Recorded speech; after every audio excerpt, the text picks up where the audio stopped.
Hey, ¿qué pechulis? Hoy aquí Dylan.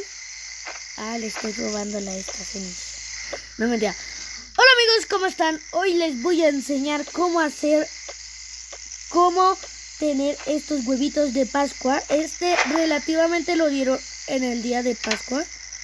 Y también esto que lo dieron el día del amor y la amistad. Yo les voy a enseñar dónde está. Y hoy, 2 de diciembre, también lo pueden conseguir. Obvio, hoy también lo pueden conseguir.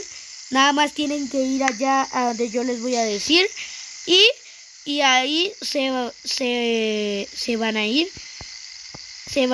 Entonces vamos a salirnos de mi casa. Vamos a esperar.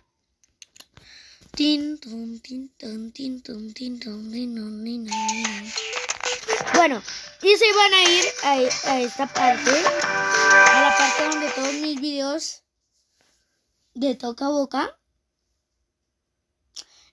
Luego les traeré otro contenido, así, otro contenido de otras cosas y de hacer casas. Bueno, hacer casas no. Bueno, es aquí, que esto también lo dieron. Lo voy a dejar por acá. Esto también lo dieron del día del amor y la amistad. Aquí lo buscan.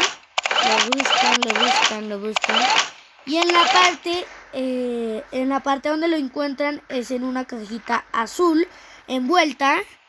Ay, no.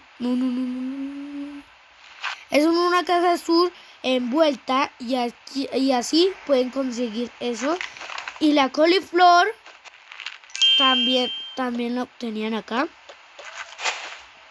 Que nada más tienen que irse por acá. Y aquí a donde dice 2019 estaba en la parte justo acá.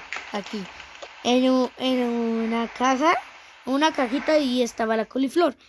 Y ya. Ya no hay más. Ya no hay más cosas porque todavía estoy intentando conseguirlos.